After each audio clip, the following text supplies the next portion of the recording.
जी नमस्कार, स्वागत है आप सभी का हमारे चैनल सी टेट अधिगम में।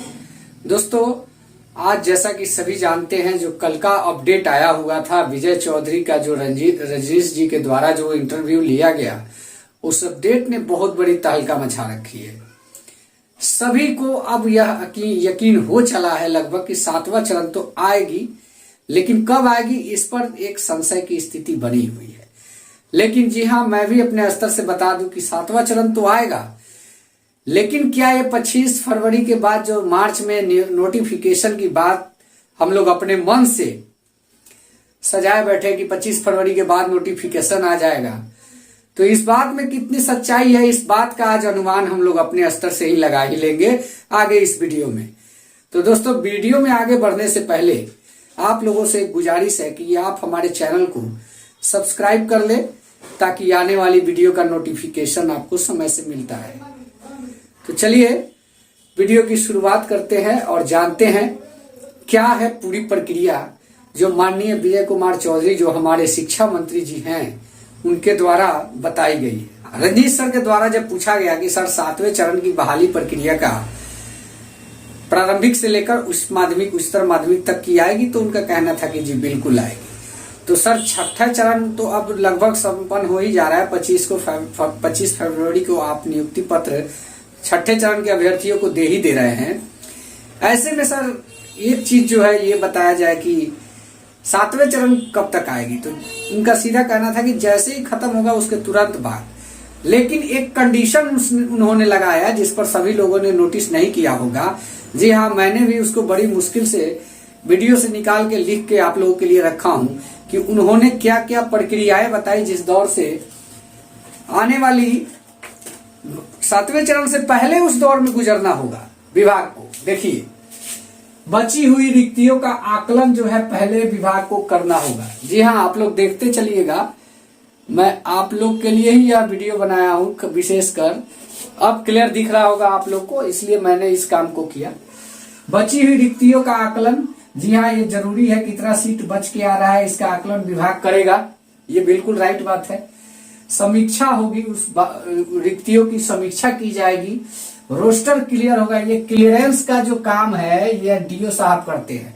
ये पूरे बिहार के 38 जिलों से रोस्टर क्लियर करने की बात डीओ के द्वारा बताई जाएगी विभाग को। उसके तत्काल बाद 7वां चरण का आयोजन होगा। तो किसके लिए होगा? प्रारंभिक, उच्च माध्यमिक अच्छी खासी नियुक्तियां देंगे, इस बात का आश्वासन विजय सर के द्वारा दिया जा चुका है।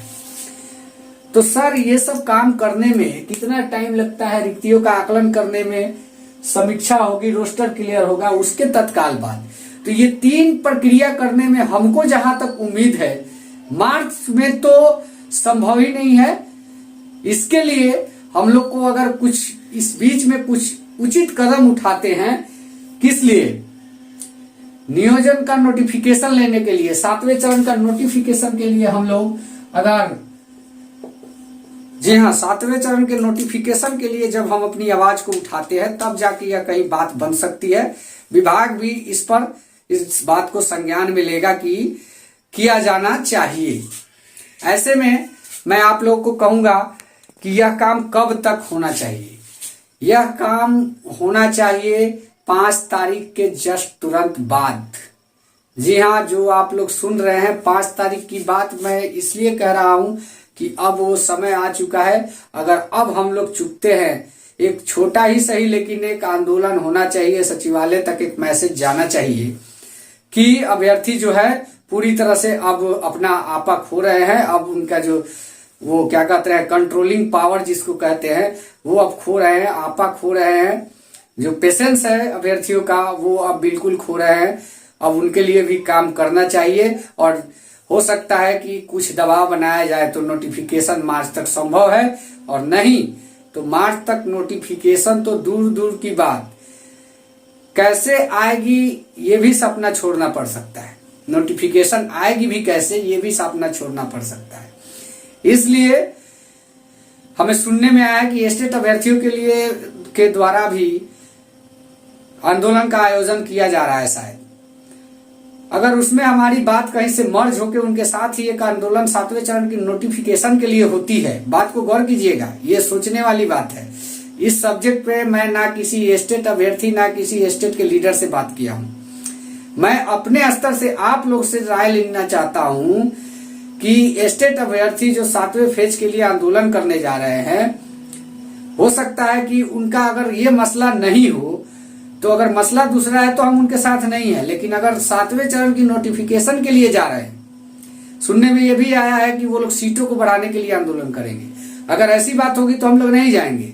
अगर बात होगी नोटिफिकेशन की 7वें चरण की, तो उस आंदोलन में क्या हम लोग के द्वारा उन लोग का सहयोग किया जाना चाहिए ताकि नोटिफिकेशन जल्दी आए। आप लोग इस बात पे भी गौर कीजिएगा। अगर आप लोग को लगता है कि 7वें चरण की मांग अगर स्टेट अभ्यर्थियों के द्वारा किया जाता है और हम लोग भी उसमें मर्ज होके शामिल होके अपने नोटिफिकेशन की मांग को रखें, क्योंकि 7वें में वो भी आएंगे, आप भी आएंगे, अगर उनके साथ ही अपनी मांग को रखते हैं और दबाव एक विशेष दबाव बनता है, जब दबाव मतलब कि एकदम पूरी तरह यह स्वाभाविक है कि विभाग पर दबाव पड़ेगा कि शिक्षक अभ्यर्थी जो 1 to उच्चतर हायर सेकेंडरी तक के अभ्यर्थी सब एक साथ मिलकर आंदोलन कर रहे हैं, तो दबाव तो बनना स्वाभाविक है। तो इसलिए मैं इस बात को कह रहा हूं कि अगर यह सही है तो प्लीज आप लोग अपनी राय कमेंट में दें। और जहां तक लगता है ये बात तो तय है कि मार्च में नोटिफिकेशन चाहिए, तो इसके लिए हम लोग को एक बार पटना की तरफ चलना ही पड़ेगा, वो भी 7 तारीख के बाद, जब सारा ऑफिस कार्यालय खुल जाता है, यह सुनिश्चित हो जाए कि अब सचिवालय में आम व्यक्तियों के लिए अलाउड कर दिया गया है, उस समय जाना पड़ेगा और किसी भी प्रकार से अपनी दबाव बना के नोटिफिकेशन मार्च में लेनी होगी। अन्यथा नोटिफिकेशन तो भूल जाए, क्योंकि ये प्रक्रिया सर माननीय शिक्षा मंत्री विजय कुमार चौधरी जी के द्वारा दिया हुआ प्रक्रिया है। बची हुई रिक्तियों का आकलन और समीक्षा होगी, रजिस्टर क्लियर होगा। इतना करते करते 1 महीना से ऊपर निकल जाएगा, 40 से 45 दिन मेरा अनुमान है, खूब जल्दी हुआ तो भी। तो आप लोग को क्या लगता है, अपनी बात को ऊपर विभाग में रखने या दबाव बनाने के लिए क्या 7 तारीख के बाद, जी हाँ, जस्ट पंचमी बाद यानी सरस्वती पूजा बाद, 5 तारीख को सरस्वती पूजा है, उसके बाद एक किसी भी प्रकार का दबाव बनाने के लिए कोई कार्य होना चाहिए, तब जाके कुछ बात बनेगी। अगर मेरी बात आप लोग को अच्छी लगती है तो प्लीज आप लोग कमेंट के माध्यम से बताएंगे, और वीडियो अच्छा लगता हो तो प्लीज आप हमारे चैनल को भी सब्सक्राइब करना ना भूले, लाइक करना ना भूले। धन्यवाद वीडियो देखने के लिए। आज के इस वीडियो में इतना ही, जो कि मेरे को समझ में आया, मैं आप लोगों से राय जानने के लिए यह वीडियो बनाया। वीडियो अच्छा लगे तो अपना राय देना ना भूलेंगे। धन्यवाद, जय हिंद, वंदे मातरम।